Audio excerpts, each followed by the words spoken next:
Hey, Cal Forever here, video game player of reality. Part 2 of this video. Kind of left off, I was in high school, how I was the empath that had been passing through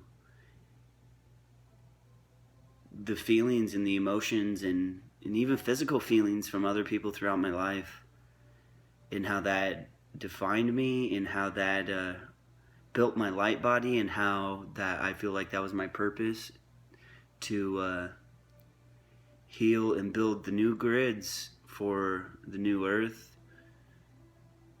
and what we're trying to evolve as humans to be. And so I don't play victim with any of it.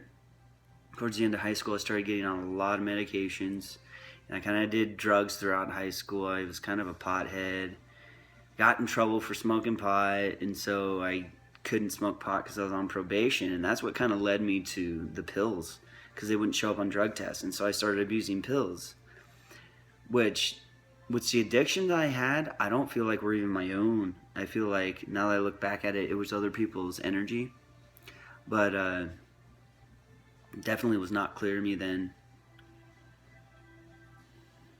But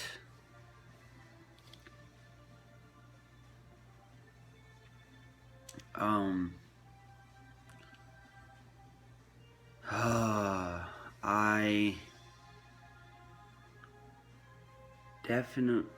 definitely after graduating high school, I was on a lot more medications. I was on like 8, 9 medications, because this one doctor thought it was a smart idea to, that when I'd get a side effect from a medication, you would take another medication to treat that side effect from that medication. If you got another one, you'd get on another medication. And that was something that I had to clear out from big pharma bullshit, because that's the pharmaceuticals companies just trying to make money.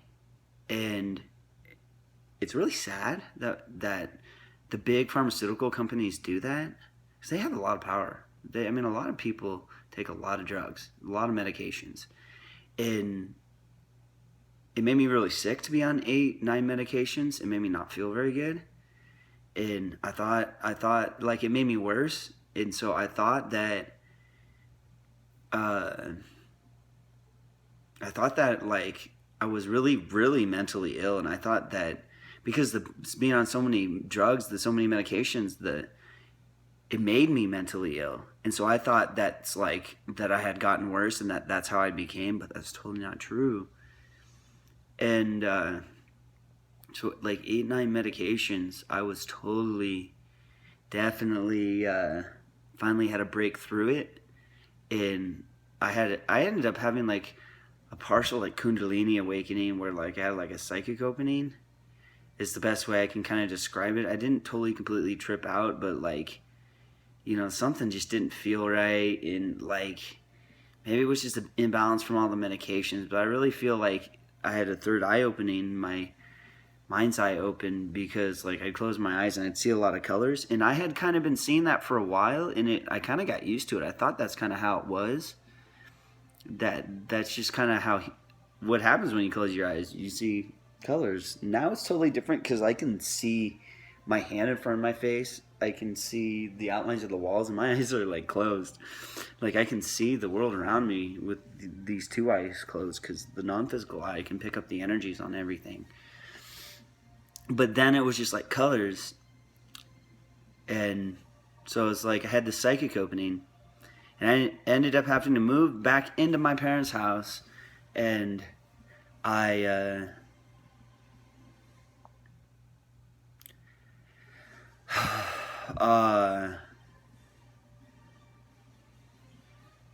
moved back into my parents' house. I'm trying to remember all this stuff. It was a long time ago, actually, now.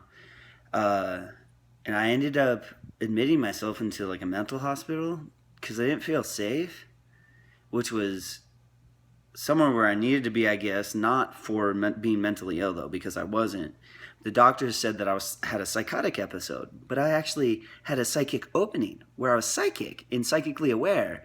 So I was totally misunderstood because they said that I was psychotic and that I was seeing things that weren't there. These things were there. I mean, like, angels are real. But unfortunately, when I was in the mental hospital, I would see shadow people, which I don't know if they were like dark entities. What I think they actually were unconscious aspects of other people. And I don't know. And it was just an uncomfortable place to be. But they stripped away all the like 8-9 medications I was on, and they put me on Risperdal, which is like the gynecomastia. I don't know if you've ever seen those commercials where guys get man boobs. Like that drug. And it made me gain like 50 pounds in like a month. So I went from like 200 pounds to 250 pounds in like a month. And then I kept gaining more and more weight after that. So, you know, I weigh like 220 now, I think. I don't know, because I don't weigh myself, but I've lost almost 100 pounds because I was over 300 pounds, you know, a year ago. I weighed a lot. And it was the drugs I was on, it was the medications. They kill you, and they make you see the world in black and white. And I kind of got stuck. I got out of the mental hospital. I was only there for like 5 days. Usually when people go there, they're only there for like 5 days or a week. They're not there for very long. The doctors don't even give a shit about you. They're just there for the paycheck, it seems like. Some of those nurses are really awesome. Because I was telling this one nurse how like this fucking demon kept breathing in my face while I was trying to sleep and kept like trying to talk to me while I was sleeping. And, like I tell the doctors, and they thought that I was like fucking delusional and hearing voices, but no, like these things are real. I mean, like religion talks about it. I mean, it's yeah. But this nurse I was telling this stuff to, she like was like freaked out.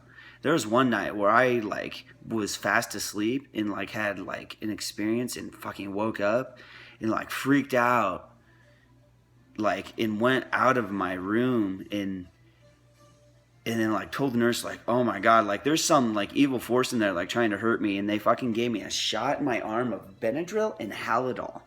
Halidol is like the worst like antipsychotic drug. I couldn't lift my arm for like 2 weeks after that. It sucked. And my arm was so sore. And they give you Benadryl to like counteract the side effects from that drug. It's horrible. But I fell asleep after that. But and I had to sleep on the couch in the mental hospital every day after that. And I carried that throughout me at my parents' house for like 2 years after that. And I went through like a 2-year period where like every day, not every single day, because I would drink to like feel like I was normal, to be able to be around people. But it was like I went through like this process where I would just like did not feel good. And I thought it was like an awakening thing, and I'm pretty sure it was. It was. But it was like I was dying, and it was like, I guess, like an ego death, because I listened to Matt Kahn's teachings, and he said that in one of his teachings, like he had gone through the same thing, and I was like, oh my god, I went through that. Like, I'm not alone. But people get... Okay, I'm going to do a third part to this video. Keep tuned, keep watching, keep supporting me, and I love you. I want to support you. So comment, let me know you're here. And yes.